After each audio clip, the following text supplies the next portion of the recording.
দেখবেন সে তার মৃত্যুকালে পুত্র নারায়ণকে ডাকতে ডাকতে শ্রীহরি নারায়ণের কৃপা পেয়েছিল। তাই সন্তানদের নামগুলো ভগবানের নামের সাথে মিল করে রাখা উচিত, ঠিক কিনা? সন্তানের নাম ভগবানের নামের সাথে মিল করে রাখবেন। কেন? ছেলের নাম যদি কৃষ্ণ হয়, 5 বার কৃষ্ণকে ডাকলে ছেলেকেও ডাকা হচ্ছে, আবার ভগবান কৃষ্ণকেও ডাকা হচ্ছে।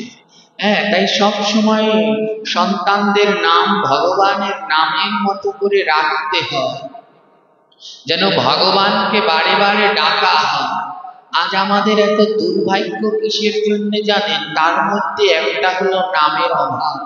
বর্তমান সময়ে আমাদের ভাই বোনদের এমন সব নাম রাখা হয় যা উচ্চারণ করতে গেলে দাঁত কয়েকটা ভেঙে যায়। আর সব বেকায়দার নাম। যেমন কি নাম রাখছে? পাপাই, পাপ আয়, পাপ আয় আয় আয়, পাপকে ডাকছে আয়, পাপ আয়।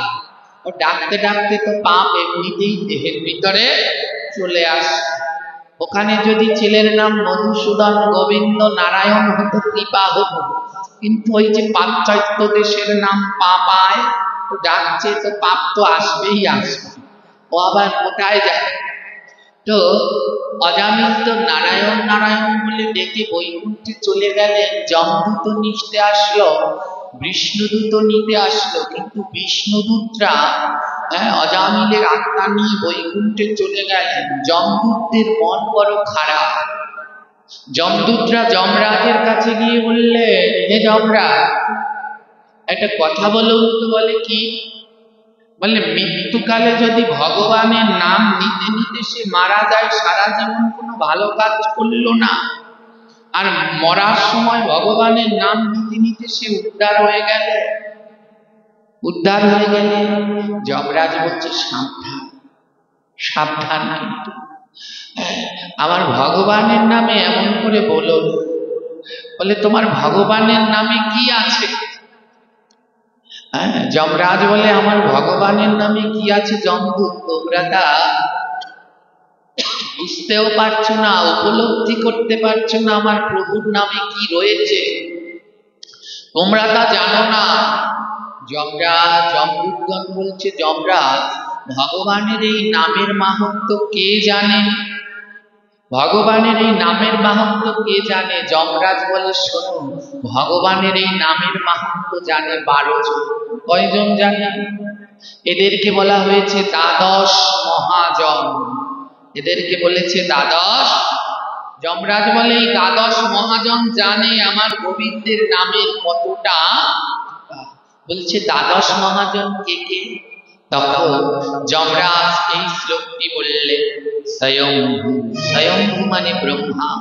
স্বয়ম্ভু নারদ শম্ভু। ব্রহ্মা, নারদ, শম্ভু মানে মহাদেব, কুমার কপিল। কুমার মানে সনত কুমারগণ, আর হলো কে? কপিল। কপিল দেব। এই যে চলে গেল গঙ্গাসাগরের মেলা, সেই কপিল মুনি, মাতা দেবাহুতি আর কট্টক মুনির সন্তান কপিল। এই কপিল। স্বয়ম্ভু হলো প্রথম, দ্বিতীয়তে নারদ, তৃতীয়তে শম্ভু। 4 নম্বরে রয়েছে কুমার, সনত কুমারগণ। 5 নম্বরে কপিল দেব, 6 নম্বরে মনু, প্রহ্লাদ, জনক, বিষ্ণু। 7 নম্বরে প্রহ্লাদ, 8 নম্বরে জনক, 9 নম্বরে রয়েছে ভীষ্মদেব, গঙ্গার পুত্র ভীষ্ম। বলে হইয়া সখী বয়া। 10 নম্বরে আছে বলি মহারাজ। 11 নম্বরে আছে বইয়া সখী। এই শ্লোকটার তাৎপর্য ব্যাখ্যা করলে 3-4 দিন সময় লাগবে, একটা শ্লোকের ব্যাখ্যা। বলছে বইয়া সখী। বইয়া সখী মানে কি জানেন? ব্যাসদেবের পুত্র শুকদেব। কি চাতুরী! বাবার নামটা বললেন, কিন্তু তাকে ওই দ্বাদশ জনার ভিতরে স্বীকৃতি দিলেন না। কিন্তু বাবার নাম দিয়ে যদি, বাবাকে বাদ দিয়ে যদি নিজে বড় হতে চাও, কোনোদিন বড় হতে পারবে না। তাই বললেন বৈয়াসকি ব্যাসপুত্র সুখদেব। ওখানে সুখদেব বললেই হতো, কিন্তু তাও ব্যাসদেবকে আনলেন। বলে ও হলো ব্যাসদেব, না হলে কোনদিন সুখদেব হয় না। তাই ব্যাস মানে গুরু। বলে গুরু যদি না আশ্রয় করে কোনদিন প্রকৃত শিষ্য হওয়া যায় না। আশ্রয় করিয়া ভবে তারে কৃষ্ণ নাহি দেখে, আর সব মরিয়া।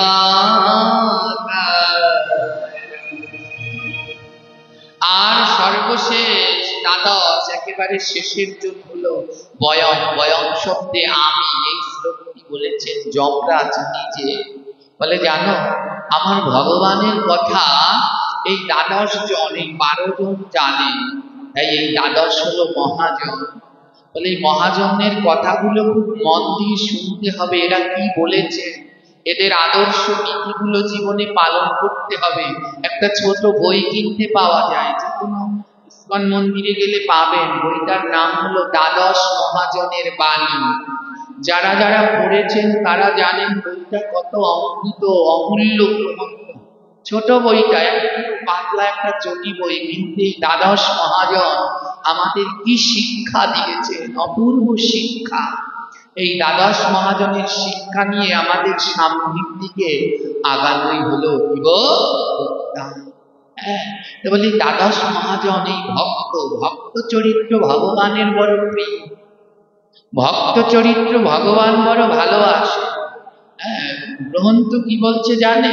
বলছে যেখানে ভাগবত পাঠ হয় সেখানে নারদ, ধ্রুব, প্রহ্লাদ এরা সবাই আসে।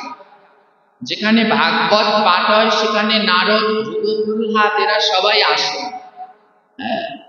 আর যেখানে রামায়ণ পাঠ হয় সেখানে হনুমান, বিভীষণ এরা সবাই আসে। রামায়ণ পাঠ হলে সেখানে হনুমান, বিভীষণ আছে। যেখানে রাম কথা হয় সেখানে হনুমান, বিভীষণ এরা আছে। ভাগবত কথা হলে সেখানে নারদ, ধ্রুব, প্রহ্লাদ আসে।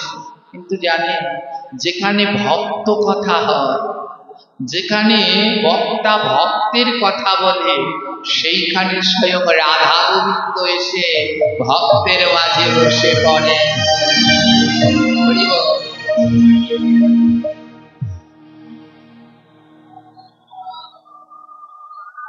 জয়নিতাই যেইখানে ভক্ত কথা হয় সেইখানে সাক্ষাৎ ভগবান আসে। বলে ভাগবত কথা হলে নারদ, ধ্রুব আসে, রাম কথা হলে হনুমান, বিভীষণ আসে। কিন্তু ভক্তের কথা বললে সেখানে সাক্ষাৎ ভগবান চলে আসে। শুধু একা নয়, রাধারানীকে সঙ্গে করে চলে আসে। নারদ ঋষি একবার জিজ্ঞেস করেছিল ভগবানকে, হে প্রভু, কোথায় গেলে পরে তোমাকে পাওয়া যেতে পারে, কোথায় তুমি বিরাজ করো? তদুত্তরে ভগবান নারদ ঋষিকে বলেছে, নাহাং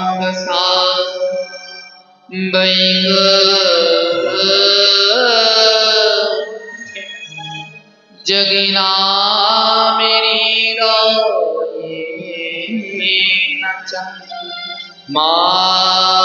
ভক্ত যত্র গায়ন্তি তত্র তিষ্ঠাতি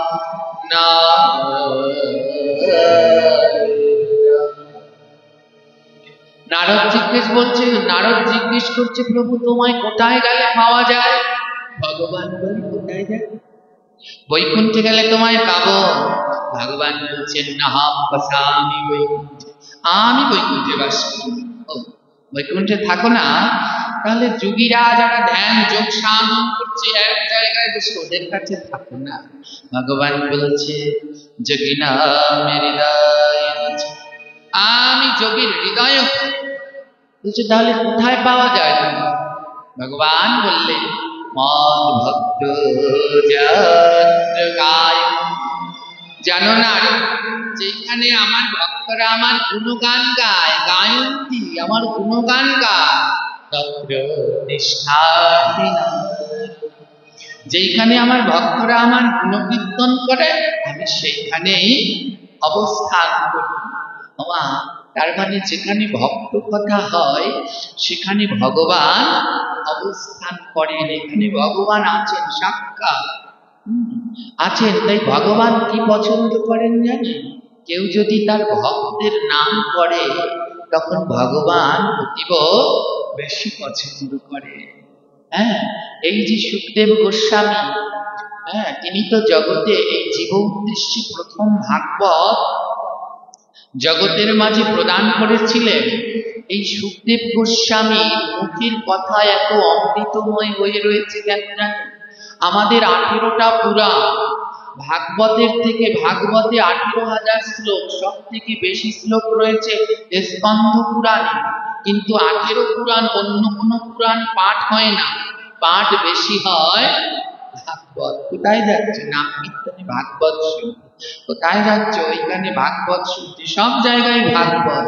আরো 18খানা পুরাণ আছে, 17 খান, কিন্তু তাদের অত আলোচনা হয় না যা ভাগবতের হয়। কেন জানেন?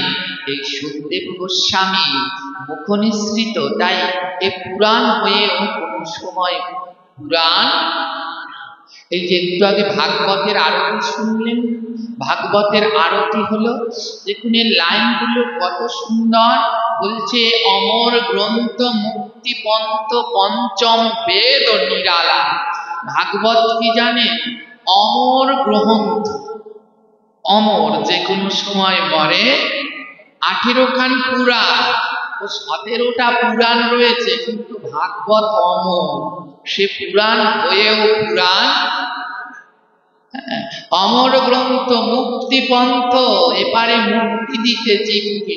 পঞ্চম বেদ নিরালা, 5 নাম্বার বেদটাই হলো ভাগবত। হ্যাঁ, হরি নাম হি হরি ধাম, এই তো হরির নাম, এই তো হরির নাম। যেখানে ভক্তের কথা হয় সেখানেই হরি নাম, যেখানে ভক্ত কথা হয় সেখানেই হরি ধাম। কত সুন্দর দেখুন, ইয়ে শান্তি গীত পাবন। এ ভাগবত, এ ভক্ত কথা হলো শান্তির গান। এখানের মতো শান্তি আর কোথাও পাবেন? পাবেন কি মায়েরা? অনেকের কোমর ব্যথা, মাজা ব্যথা, হাঁটু ব্যথা আছে না? আছে তো আছে। এখানে যতক্ষণ বসে থাকবেন দেখবেন ওর কোনো চিন্তা নেই।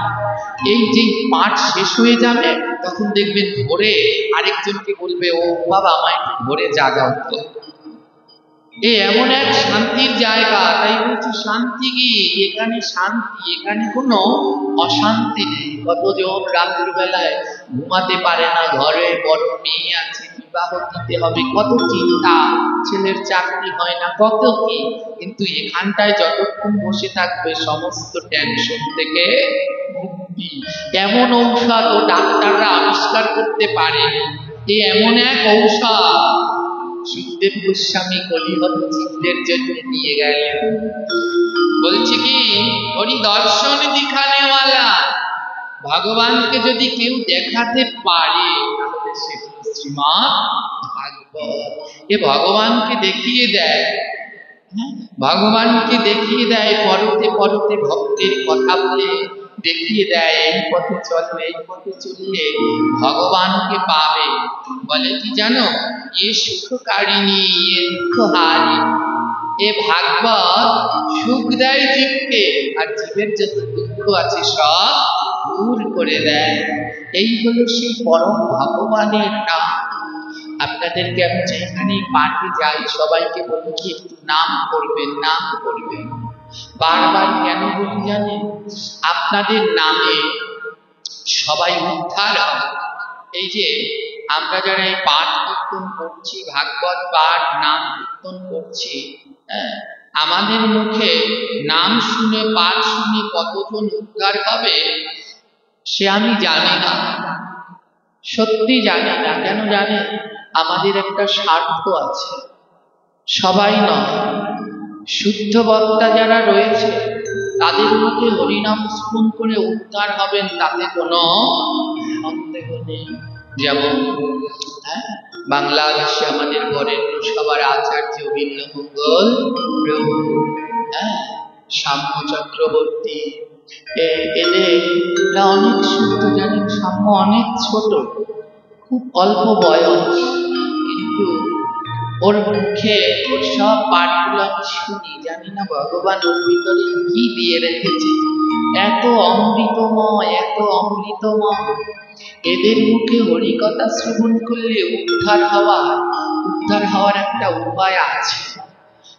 কিন্তু আমাদের মতো ব্যবসায়ীদের মুখে হরিকথা শ্রবণ করে কোনো উদ্ধারের পথ নেই। পাঠে যাওয়ার আগে আমরা ওই টাকার চিন্তা করে নেই, এত টাকা কিন্তু দিতে হবে। বলে যেখানে ওই টাকা পয়সা লেনদেন আছে ওখানে ভগবান নেই। যেখানে ওই টাকা পয়সা চাওয়া পাওয়া আছে, বলে ওখানে গেলে আর ভগবানকে পাওয়া যাবে না, ওখান থেকে সে বিদায়। নাম কীর্তন হবে, কীর্তনের দলগুলো আগে কন্ট্যাক্ট করে নেয়, এত টাকা কিন্তু দিতে হবে। বলে নাম করার আগে যদি কন্ট্যাক্ট করতে হয়, তাহলে ও নামে আর কোনো কাজ হয় না, ও নামে আর কোনো কাজ হয় না। তাই আমি বারবার বলি কি যে আপনারা বেশি, আমি পাঠে গেলে সবাইকে দিয়ে নাম করেন, এই যে একটু আগে একটু করতালি দিয়ে সবাইকে দিয়ে বলিয়েছি, আপনারা রাগ হয়েছেন মায়েরা? রাগ হয়েছে জোরে বলবে? হচ্ছে অনেকে রাগ হয়েছে, বলে বেটা আইছে কোন জায়গায়, বরিশাইয়া তো বরিশাইয়া। আমি কি সুন্দর চাদরের তলে হাত দুটো রেখেছিলাম, বের করিয়ে ছাড়লো তো ছাড়লো। কিন্তু কেন বলছি জানেন? আপনারা যদি নাম করেন, আপনাদের নামে উদ্ধার হবে। এই যে গাছপালা কীট পতঙ্গ দেখুন, এরা সবাই অপেক্ষা করে বসে আছে কার জন্য জানেন? ভগবানের জন্য নয়, এরা বসে আছে আপনাদের জন্য। কারণ ওরা তো নাম বলতে পারে না, তবে শুনতে পারে। তাই আপনারা যদি নাম করেন, তাহলে ওরা শুনে উদ্ধার করে। বললে কেন বাবা, ও কীর্তনিয়া পাঠকরা বললে হবে না? বলে না, কেন জানেন? ওই যে টাকার নেশা আছে, স্বার্থ আছে, বায়না করে নিচ্ছে, এত টাকা দিতে হবে, কি কন্ট্যাক্ট করা, তারপরে আমার কতকে কি বলে, যেদিনকে তারিখ লেখায় ওই দিনকে আবার টাকা নিয়ে নেয়, বায়না দিতে। বলে এইগুলো যদি হয়, তাহলে তাদের মুখে নামে কোনোদিন কাজ হবে না, না, না। তাই আপনাদের বারবার নাম করতে বলি কেন জানেন? এই যে আপনারা নাম করলে কারো কাছে কন্ট্যাক্ট করে এসেছে, জোরে বলবেন এসেছে? কারো কাছ থেকে নাম করে টাকা নিবেন? এই আপনাদের নামগুলো হলো নিষ্কাম, এর ভিতরে কোনো কামনা বাসনা নেই, নিঃস্বার্থ। তাই আপনারা যদি নাম করেন, আপনাদের নামে বৃক্ষ লতা পাতা সব উদ্ধার হবে। আমার মতো অসুরের মুখ দিয়ে উদ্ধার করা সম্ভব নয়। তাই মাঝে মাঝে একটু বদনটা নাড়িয়ে নাম করবে। দেখুন এরা অপেক্ষা করে বসে রয়েছে, এই গাছগুলোর আজ কতদিনের ভাগ্য, আজ এরা উদ্ধারের পথে। আপনাদের মুখে নাম শ্রবণ করবে। হরে কৃষ্ণ হরে কৃষ্ণ কৃষ্ণ কৃষ্ণ হরে হরে রাম হরে রাম রাম হরে হরে।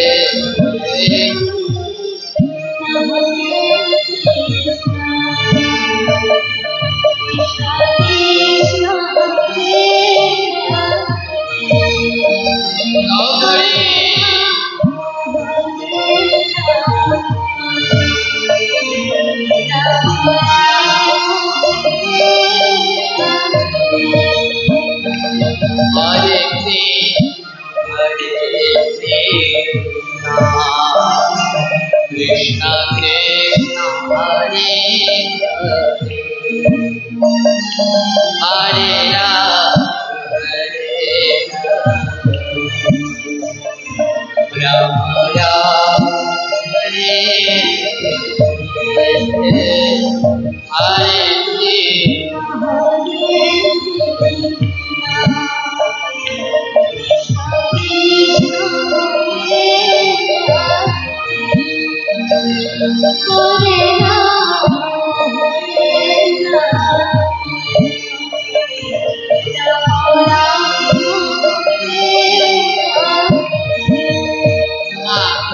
সবাই একটু করতালি দেবে। জানি শীতের ভিতরে আপনাদের কষ্ট হচ্ছে হাত দুটো পকেট থেকে চাদর থেকে বের করতে, কিন্তু এখন যদি কষ্ট হয় এই হাত দিয়ে যদি এখন করতালিটা দেন না, মৃত্যুর পরে একটা নদী পার হতে হয়, জানেন তো নদীটার নাম কি? বৈতরণী। সেদিন যদি পার হতে গিয়ে নদীর মধ্যে পড়ে যান, ওই হাত দুটো তুলে ভগবানকে ডাকবেন, প্রভু উঠান উঠান। ভগবান বলবে যারা আমার হাতে তালি করতালি দিয়ে নাম করেছে আমি তাদের বাদ দেব না। আজ এই হাতে করতালি দিয়ে যদি নাম করে ওই নদীর ভিতরে পড়ে গেলেও আমার প্রভু হাত দুটো দিয়ে টেনে আপনাদের তুলে নৌকায় নিয়ে যাবেন। হরে কৃষ্ণ হরে কৃষ্ণ কৃষ্ণ হরে হরে রাম হরে রাম রাম রাম হরে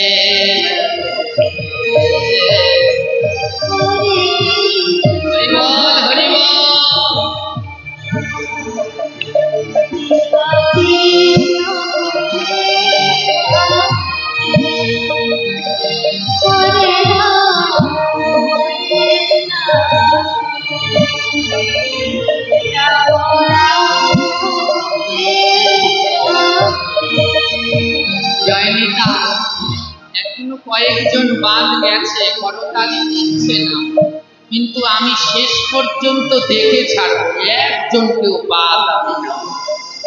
হ্যাঁ শুনো, ওই যে বাড়িতে অনেক সময় সাধুগুরু বৈষ্ণব ভিক্ষা করতে আসে না, বৈষ্ণব সেবার চাল নিতে আসে না, শুধু চাল কি দিতে হয়? চাল দিতে হয়, শুধু চাল দেয়? চালের সাথে কি দেন? একটা আলু পটল যা থাকুক একটা আনাজ তার সাথে দেয়। বলে কাউকে কোনো কিছু দিলে একটা জিনিস দিতে নাই, ওর সাথে আরেকটা যুক্ত করে দিতে হয়। বলে ওই বৈষ্ণব সেবার জন্য যদি চাল নিতে আসে শুধু চাল দিও না, ওর সাথে একটা আলু পটল দিও, নাইলে কিন্তু কাজ হবে হবে কি? জোরে বলুন। শুধু চাল দিলে একটা কাজে লাগবে? ওটা কিন্তু আর সেবায় লাগবে না। ও চাল হলো কৃষ্ণ, আর ওর সাথে যে একটা আনাজ দেবেন হয়ে যাবে রাধা। যেই দুয়ে যোগ হবে বৈষ্ণবের সেবায় লেগে যাবে। তাই কোনো কিছু খালি দিতে নেই। এই যে আপনারা নাম করছে, এগুলো দিচ্ছে, এগুলো কাকে দিচ্ছে? ভগবানকে দিচ্ছেন, এই জীবের উদ্দেশ্যে বিতরণ করছেন এই নাম। আমার নামও যদি খালি খালি দেন ভগবান নেবে, জোরে বলবে। নামের সাথে আবার একটা জিনিস দেয়া লাগে না, কি দেবেন নামের সাথে? নামের সাথে যদি করতালি না দেন তাহলে নাম কিন্তু গ্রহণ। বলে নাম যদি কৃষ্ণ হয় করতালি রাধা, করতালি দিয়ে নাম করলে রাধা কৃষ্ণ। তাই সবাই করতালি দিয়ে হরে কৃষ্ণ হরে কৃষ্ণ।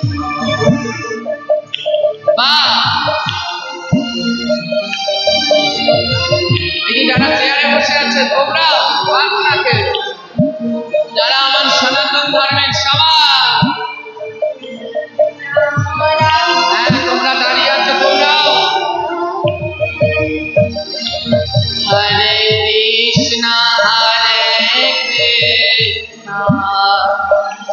কৃষ্ণ কৃষ্ণ হরে হরে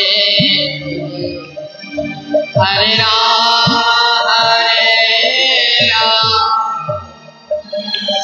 রাম রাম হরে হরে হরে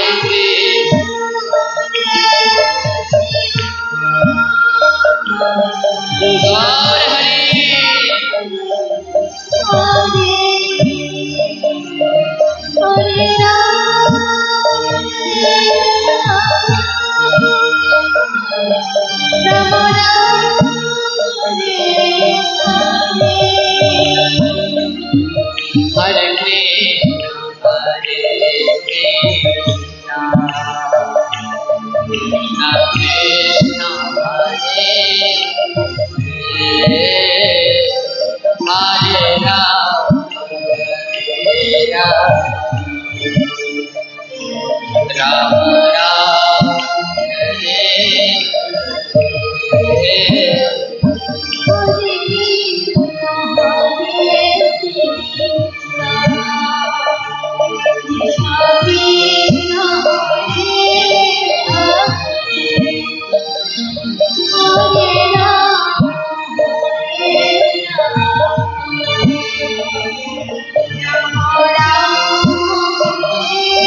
নামের মতো আর শান্তি কোথাও কিছুতে আছে?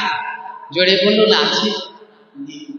এমন শান্তি আর কোথাও পাবেন না। এই নামের মতো শান্তি জগৎ ব্রহ্মাণ্ডে আর কোনো কিচ্ছুতে নেই। আমরা কলিজীবরা অনেক ভাগ্যবান, জানেন? আরো 3টা যুগ গিয়েছে, ও যুগে এত ভাগ্যবান কেউ নেই। আমরা বড় ভাগ্যবান, কারণ এমন মধুর নাম আমরা পেয়েছি। হ্যাঁ, এ আর অন্য কেউ পায়নি। আজ নাম করতে চায় না, কত চেষ্টা করে নাম করাতে হয়। বলে শুধু একার নয়, সবাই দায়িত্ব নিয়ে যারা নামে আসতে চায় না তাদেরকে নাম করাবেন। আমি মাঝে মাঝেই পাঠে বলি যে ভাগবত পাঠে আসলে কোনোদিন একা আসবেন। ভাগবত পাঠে একা যাওয়া উচিত? হ্যাঁ, শাস্ত্র বলছে যদি যাও বৃন্দাবন সঙ্গে নিও 2-1 জন। বৃন্দাবনে গেলে কোনো সময় একা একা যাবে না, 2-1 জন সঙ্গে করে অবশ্যই নেবে। বৃন্দাবনে কোনোদিন একা একা যেতে নেই, 2-1 জন সঙ্গে করে নিয়ে যাবে। অনেকে বলবেন, ও বাবা, তাহলে তো এ জন্মে আর আমার বৃন্দাবনে যাওয়া হবে না। ও বৃন্দাবনে যেতে যা খরচ, আমি একাই যেতে পারি না, আবার 2 জন নেব কি করে? বলে শোনো, ওই বৃন্দাবনে না। কোন বৃন্দাবন জানে? আমাদের শাস্ত্রে 4 প্রকারের বৃন্দাবন আছে। গোলক বৃন্দাবন, নিত্য বৃন্দাবন, গুপ্ত বৃন্দাবন, নব বৃন্দাবন। গোলক বৃন্দাবন ওই মৃত্যুর পরে কেউ কোনো ভাগ্যবান যদি যেতে পারে গোলক বৃন্দাবনে, যেখানে রাধা কৃষ্ণ অনন্তকাল ধরে লীলা বিলাস করছে, আর ফিরে আসতে হবে না।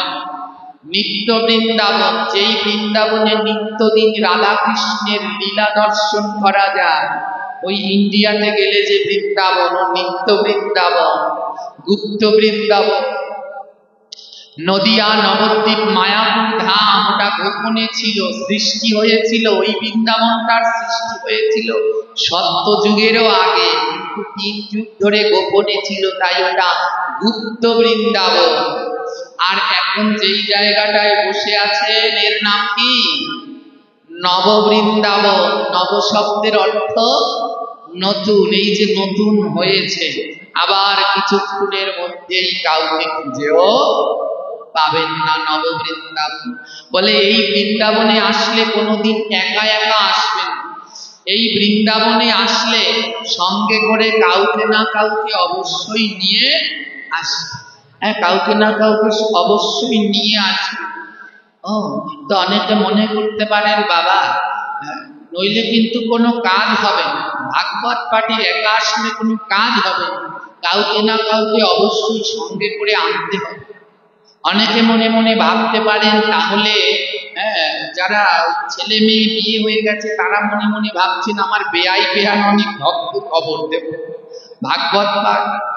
কেউ মনে মনে ভাবছেন না আমাদের পাশের বাড়ি একজন ভক্ত আছে, কালকে ওনাকে নিয়ে আসবো। বলে আমি বলি কি জানেন, ভাগবত পাঠে আমি বলি ভক্তদেরকে আনতে হবে।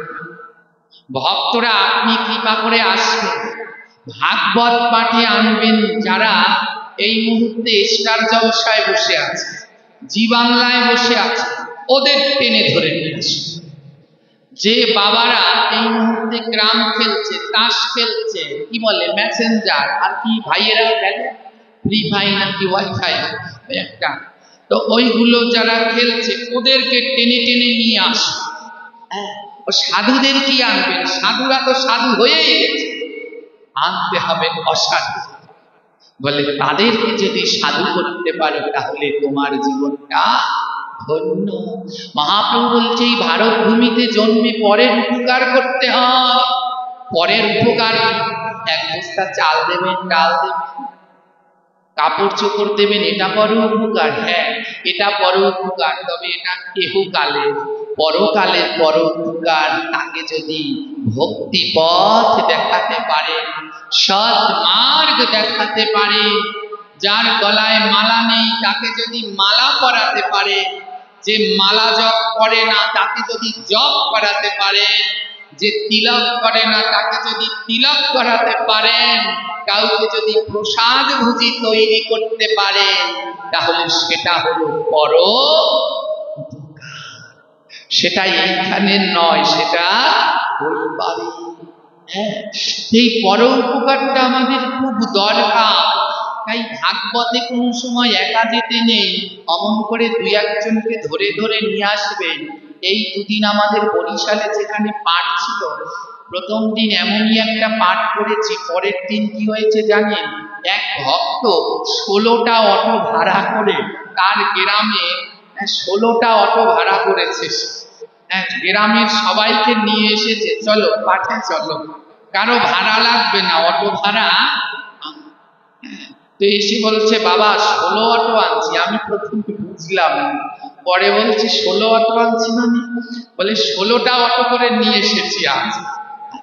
এমনই দরকার। এবং কি আশ্চর্য জানেন, সেই যে 16টা অটো করে যে কয়জন ভক্ত এনেছে, তার ভিতরে 2 জন জিজ্ঞেস করে দেখুন, এই যে আপনাদের এই এলাকার সন্তান পুত্র এখন আমাদের সাথেই থাকে, তো ওদের ভিতরে 2 জন আছে, তো 2 জনে বলছে আমার কাছে নাম নিবে, মালা নিবে। এবার ও তো খুব রাগ হয়ে গেছে। হ্যাঁ, টাকার মাছ খাওয়া গাছ খাওয়া সব আসে, সবাইকে নাম দেয়, এই করে সেই করে, খুব তাদের উপরে রাগ হয়ে গেছে। কিন্তু ভগবানের এমন কৃপা জানেন, সেই 2 জন যখন আসলো, এসে 2 ভাই এসে বলছে, বাবা আজ থেকে আমরা প্রসাদ বুঝি হব, আর কোনোদিন ওই সব খাবো না।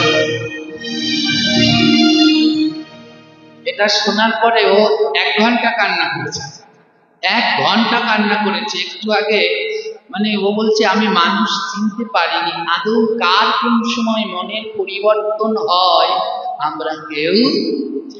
এটাই হলো পরোপকার। আমি সেই লোকটাকে ফোন করেছি, তোমার 16 অটো কাজে লেগেছে, আর আমি এখন থেকে ওকে বলবো 16 অটো, নাম দেবো 16 অটো। হ্যাঁ, তো কাজে লেগেছে। দেখুন 2 জন প্রসাদী হয়ে গেছে। বলে এইটাই হলো পরোপকার। এক ভক্ত কথা শ্রবণ করুন। পুরাকালে এক পরম ভক্ত ছিল। হ্যাঁ, সেই পরম ভক্ত সে কি করে ভক্তের কাজ কি? বলে আরেকজনকে ভক্ত তৈরি করাই হলো ভক্তের কাজ। ভক্তের কাজ সব লোটাবাটি গুটিয়ে বৃন্দাবনে বসে থাকতে কোনো দামে না। সেটা নিজের জন্য হতে পারে, তাহলে স্বার্থপরতা হবে। অন্যকে ভক্তি পথ দেখাতে হবে।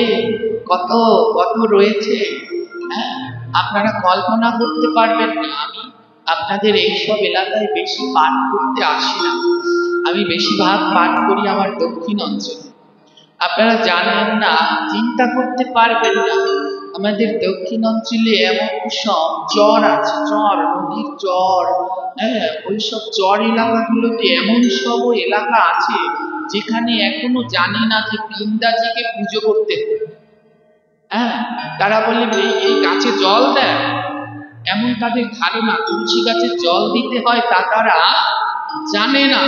পঞ্চতত্ত্ব চেনে না, পঞ্চতত্ত্ব তারা চেনে না। নিতাই গৌরকে এখনো চেনে না, জানে না। এর থেকে দুঃখের আর কি আছে বলুন তো? চলে যাওয়া যায় বৃন্দাবনে, নবদ্বীপে বসে ভজন করা যায়, কৈফত্য ভগবানকে দিতে হবে যে ওখানে তো কতজন পড়ে রইল, তাদেরকে তো গৌরের কথা জানানো হলো না। আমার মহাপ্রভুর বাণী, পৃথিবীতে আছে যা নগরাদিরা সর্বত্র প্রচারিত হইবে।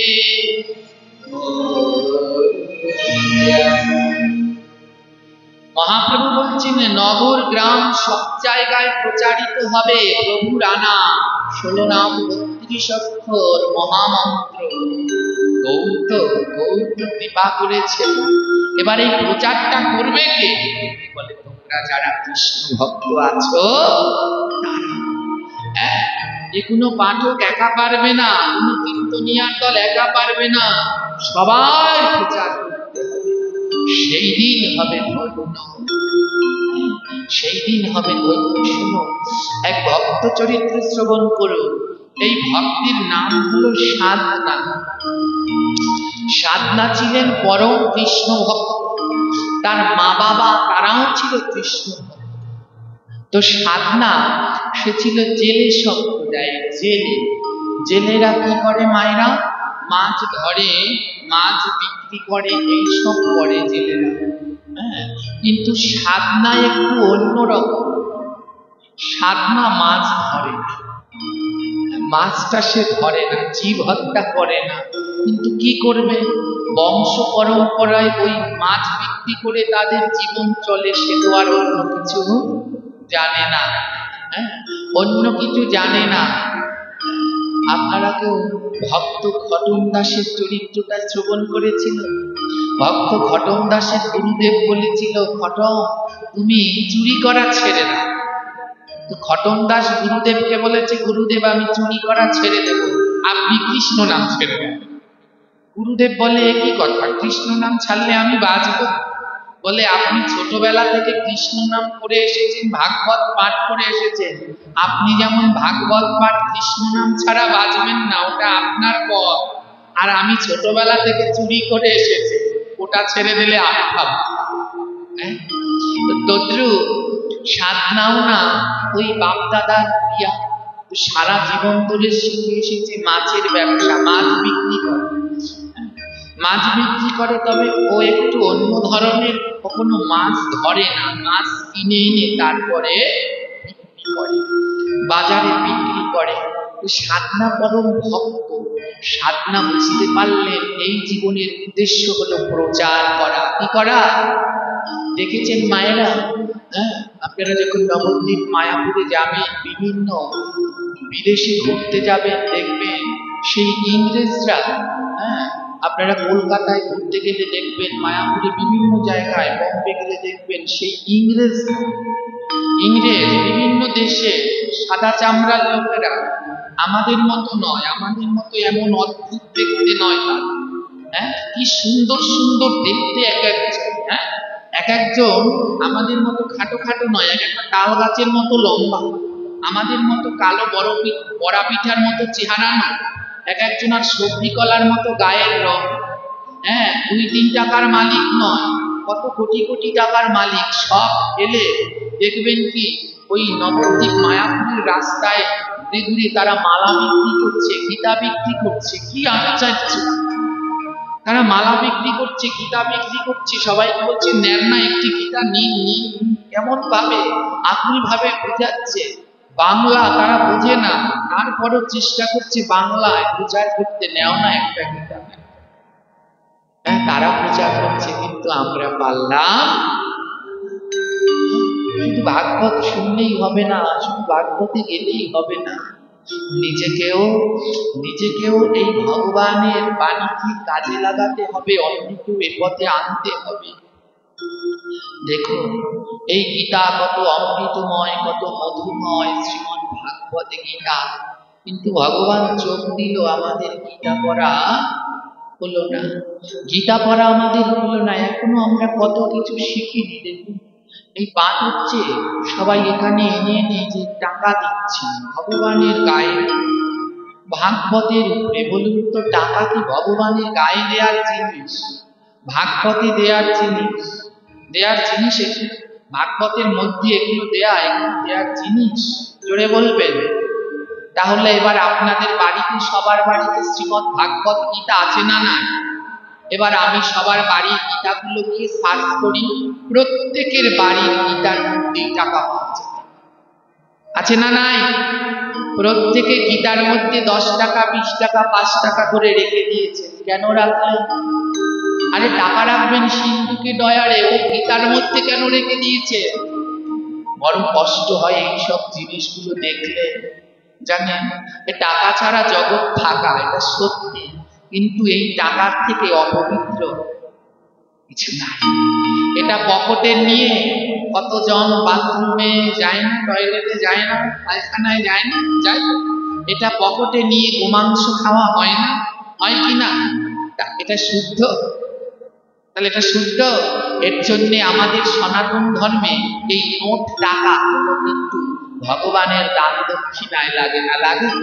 আপনার বাড়িতে যখন দুর্গা পুজো, কালী পুজো বা যে কোনো পুজো টুজো হলো, তখন ওই ঠাকুর মশাই দক্ষিণা করবার জন্য একটা টাকা চাইবেন, তখন কি এই নোটটা দিলে হবে? তখন কি দেওয়া হবে? কয়েন, ওই কাঁচা টাকাটা দেওয়া হয়। ওই মুদ্রা, ওটা প্রাচীন থেকে ছিল, ওটাকে যদিও অপবিত্র হয় তবে আবার শুদ্ধ করে নেওয়া। তাই খুব সাবধান থাকবে, এইগুলো ভগবানের গায়ের উপরে এমন দেওয়ার বিষয়বস্তু নয়। আর আমার নিচে ওটা কি ঠাকুর রয়েছে আমি দেখিনি, এখন দেখতে পাচ্ছি। এই একটা পাপ করেছেন, মহাপাপ। আমার মতো ওষুধটাকে উঠিয়েছেন এইখানে, আর ভগবানকে রেখে দিয়েছেন ওইখানে। এর থেকে বড় দুঃখের আর কিছু হয় না। ওনাকে রাখবেন যত থেকে যত উঁচায় পারা। এর ভিতরে ওই যে কি বলে আপনাদের এই দিকে তো হয় গণেশ পাগলের মেলা না, ওখানে গেলাম ঘুরতে। ওই যে মেলায় একবার গিয়েছিলাম অনেক আগে, বড় দুঃখ লাগে। গোপাল বানিয়ে, গোপাল মাটির গোপাল বানিয়ে তার হাতে এমন থালা দিয়ে রেখেছে, আর গোপালের গলায় লিখে দিয়েছে আমায় কিছু ভিক্ষা দাও। এর থেকে পাপ আর কিছু আছে পৃথিবীতে? এর থেকে পাপের আর কোনো কিছু হতে পারে না। তো সাবধান থাকতে হবে, আমরা যেন এই সমস্ত বিষয়গুলোতে খুব সচেতন হই। হ্যাঁ, ভাগবতে প্রণামী দিবেন, যখন কেউ প্রণামী আনতে যায় প্রণাম করে ওকে প্রণামী দিবেন, কিন্তু ভগবানের গায়ের উপরে নয়। গীতাকে প্রণামী দিবেন, কিন্তু গীতার মধ্যে নয়। ওই গীতার মধ্যে টাকাটা রেখে দিলে ও বড় অপরাধ হয়, গীতার সাথে টাকার তুলনা। অনেকে দেখি তুলসীর মালা পরে, খুব ভালো তো, ওই তুলসীর মালার সাথে আবার কি করে সোনার রাধা কৃষ্ণ পরে। আবার একটা তুলসীর গুটি একটা সোনার গুটি, একটা তুলসীর গুটি একটা সোনার গুটি। অনেকে আবার বলে গ্রাম অঞ্চলে তুলসীর সাথে সোনা না দিলে কোনো কাজ হবে না। তুলসীর সাথে কোনো সময় সব করতে নেই। এই কলির 5 জায়গায় জানেন, ভাগবতে বলা আছে কলি থাকে 5 জায়গায়। কয় জায়গায়? তার ভিতরে একটা হলো স্বর্ণ, তার ভিতরে একটা হলো কি, তো স্বর্ণটাকে আগে দেওয়া লাগে বা, কিন্তু স্বর্ণটাকে সে যারা সতবা মায়েদের পড়ার অধিকার আছে, সধবা মায়েদের স্বর্ণ পরার অধিকার আছে, কিন্তু যারা ভক্তি পথে আছেন তাদের কোনো সময় উচিত নয়। আর তুলসীর মালার সাথে ও তো কোনোদিন প্রশ্নই ওঠে। এর আগে হচ্ছে কদিন পাঠ করেছিলাম, এর আগে মস্তবাপুরে প্রায় জনার গলায় দেখি সোনার রাধা কৃষ্ণ, সোনার গুটি। জিজ্ঞেস করলাম এগুলো কেন? তো ওরা আমাকে বলছে বাবা আপনি জানেন না তুলসীর মালার সাথে সোনা না দিলে কাজ হয় না। তো বলছি আবার যদি আসি সোনা দেওয়া বলে। হ্যাঁ, তো এখানে তো কয়েকজন মস্তবাপুরের বাতাস এসেছে, একটু পৌঁছে দিলাম যেন ওই কথাটা ওদিক পর্যন্ত যায়। হ্যাঁ, এটা অপরাধ, দিতে নেই। জানেন মা সীতার বনবাস হয়েছে কেন? এই দেখুন সোনা এসে পড়েছে, এটা আসল। হ্যাঁ, ওই যেগুলো পরে ওগুলো নকল। কারণ কি, ওই যে ভগবান ওই ভোগারতি হয় না, বসিতে আসন দিল স্বর্ণ সিংহাসন, সোনার সিংহাসন বসতে দিয়েছে না ভগবান। তো সোনার সিংহাসন, অদ্বৈতের গৃহে সোনার সিংহাসন আসবে কি? যার মাটির ঘর, তাল পাতার ছাউনি, তার ঘরে সোনার সিংহাসন থাকে। বলে ও সোনা সোনা নয়, এ সোনা সোনা। বুঝতে পারলেন? ওই আপনারা যে কানে গলায় করেছেন ও সোনা সোনা না, এ সোনা। এই ভাগবত শুনছেন, এ হলো সোনা। বলে এর থেকে মূল্যবান রত্ন আর কোনটা? কেন বললাম এই আসল সোনা জানেন? একে দেখলে আমার মাঝে মাঝে হিংসা হয়। হ্যাঁ, ওই মাঝে মাঝে আমি ইউটিউবে সব পাঠগুলো দেখি, যতটা সময় পাই আমি বিভিন্ন পাঠকের পাঠ দেখি। আর যেইখানেই পাঠ আছে এ বেটা সবার সামনে আছে।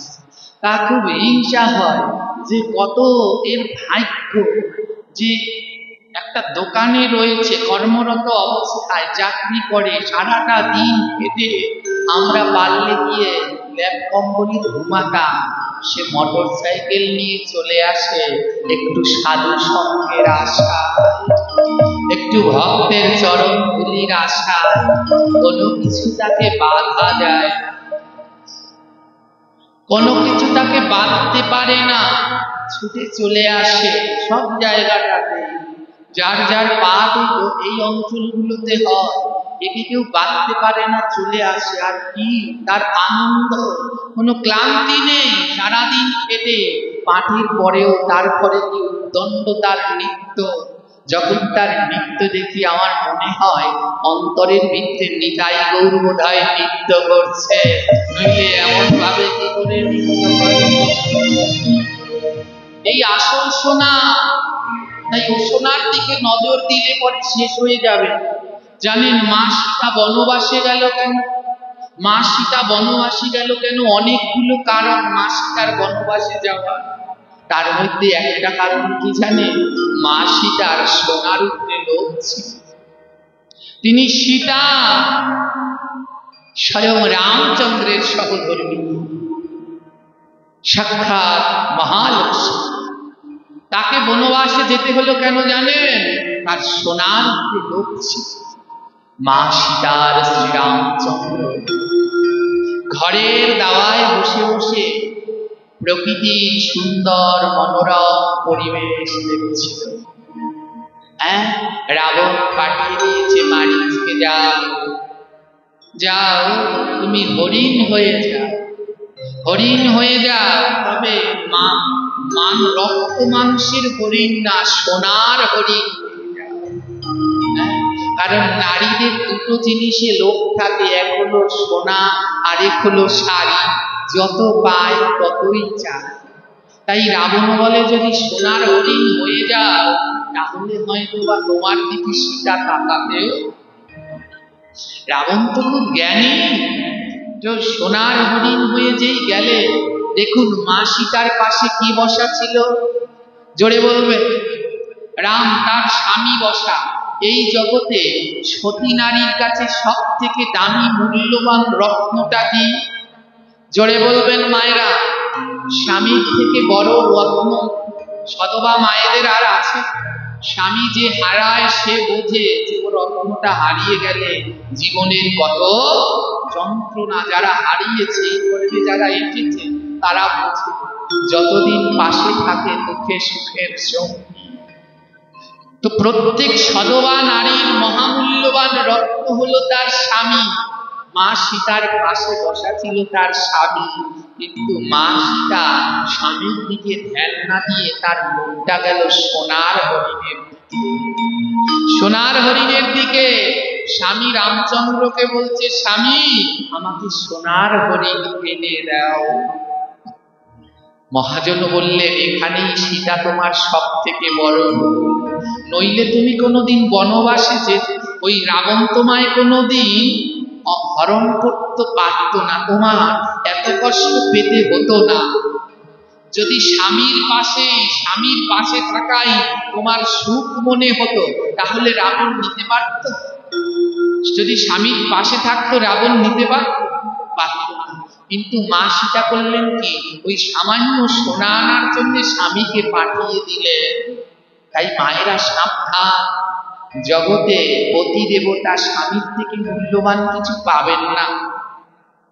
ওই মা সীতা সেই ভুলটা করেছিল, এই শিক্ষাই দিচ্ছে আপনাদেরকে। বলে আমি করেছি, তোমরা যেন এই ভুল করো না। মা সীতা কি করলেন? রামচন্দ্রকে বলল, আমায় সোনার হরিণ এনে দাও। মহাজন বললেন, হে সীতা তুমি বড় অজ্ঞানের মতো কাজ করলে। সাক্ষাৎ সোনার খনি ছিল তোমার পাশে, সেই সোনার খনি রেখে তুমি সাধারণ একটা সোনার হরিণ আনতে স্বামীকে পাঠালে। যেই না সোনার হরিণ আনতে রামচন্দ্র গেল, সেই সুযোগে রাবণ মা সীতাকে হরণ করে নিয়ে গেল। অর্থাৎ সোনার উপরে লোভ থাকলে গোবিন্দ পাওয়া। মা সীতার সাথে সাক্ষাৎ ভগবান, সোনার উপরে এমন লোভ ভগবান হারিয়ে ফেলতে সাবধান। তাই কোনো সময় মালার সাথে যেন অন্য কিছুর তুলনা করবেন। তুলসীর মালা থেকে বড় রত্ন আর কিছু নেই। সাধনা, তিনি মাছ ধরেন, একজন বড় ভক্ত মাছ ধরে, কিন্তু কোনোদিন নিজ হাতে জীব হত্যা, মাছ